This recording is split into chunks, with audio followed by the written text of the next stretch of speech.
Thank you for joining us here at One Kingdom Worldwide as we share the greatest love story ever told in support of the God-led life. Welcome to Section 1, Essential Scriptural Context that has been lost down through the ages.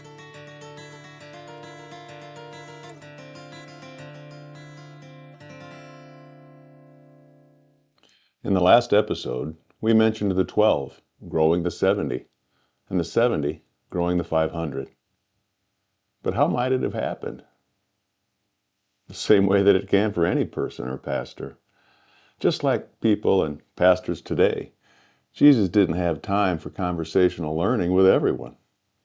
His focus was on the 12, and the 12 were then prepared to do for others what Jesus had done for them. Hey, John, I can't get to Jesus to ask him my question. You're one of his guys. What would Jesus have to say about this? And just like that, a conversational learning opportunity begins that just might become a relationship that shares the way and the how of living a life pleasing to God. Pastor, where do people go to get their questions answered when they cannot get to you after service? If your leadership become Talmudim and your people are made to know that they are capable, they will be the ones people go to when, like Jesus, they can't get to you. Hey, Bob, you're one of his guys. Pastor is surrounded and I can't get to him. I have a question for you. What would Jesus have to say about this? What shall we do? Continue our failing ways of preaching or transition into the synagogue way of conversational learning? Do you want it? Not in hierarchy, but in the collective wisdom as one with him. Jesus said that there shall not be hierarchy among you. Paul left Israel and went to the synagogues of Europe to awaken our Hebrew brothers and sisters to the way to live a life pleasing to God. Eventually, he left the synagogues where he was rejected, saying, "Your blood be on your own heads. I'm going to the Gentiles." And then later, in the Western Hellenistic ways of Europe, we began building churches that could preach to the masses, huge cathedrals for explaining what to know, that were absent the conversational learning that Jesus utilized with the 12 with the 70, and the 70 with the 500.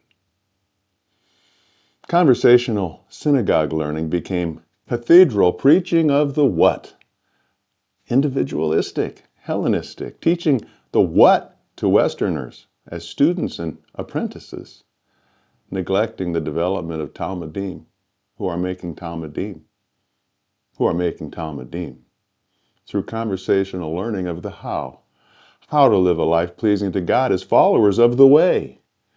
And now Europe is again lost in their way.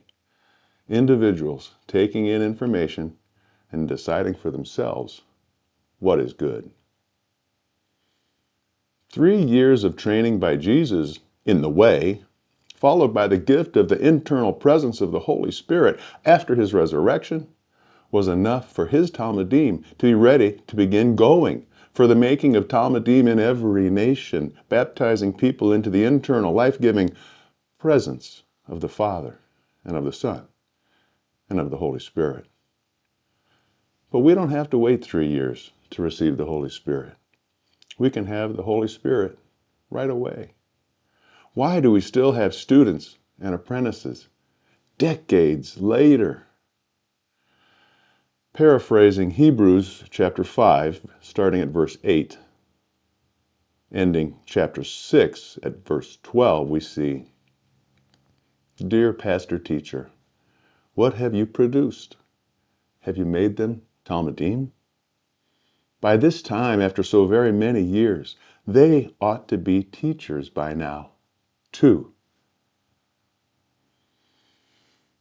Given the essential scriptural context that we have lost down through the ages, it's no wonder that rather than becoming more and more like Jesus, that they have become likely more like you. The sins of the parents get passed down to the third and the fourth generation. The omissions of the church were passed down to you. It's not really your fault, but it's time to wake up and recognize that they're afraid to go out on their own, with him and in him, making more and more Talmudim. Instead, most people return to church each week to hear again and again the promise of eternity. Where is their fruit beyond their offerings, beyond their material contributions to the needy?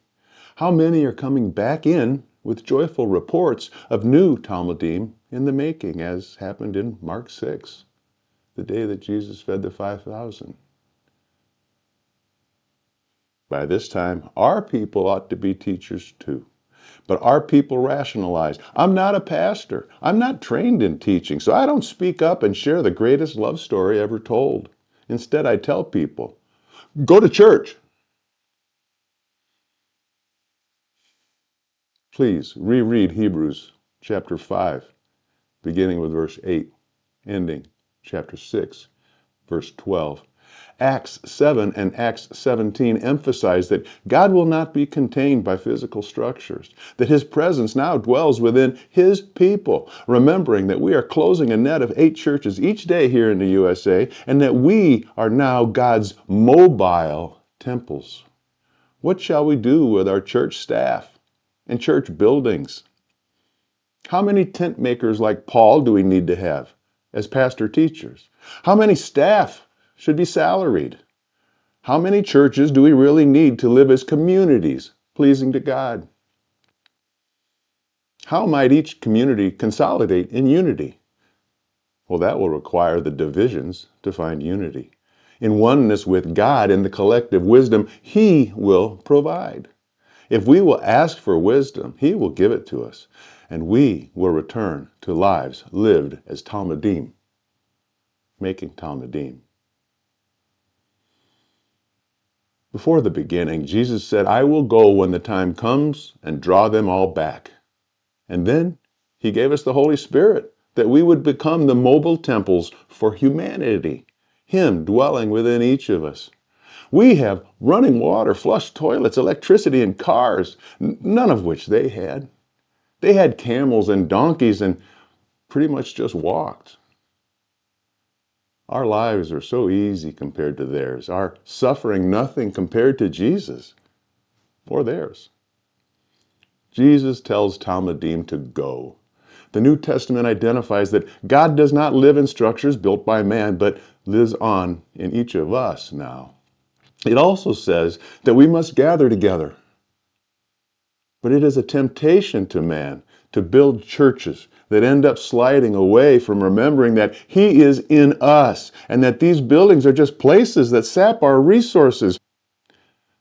We have devolved to the point that we say we must go to the house of God and that this or that building is God's house, but it's just another half-told truth. We'll talk about that in our next episode. Remember, I'm not throwing rocks at the church.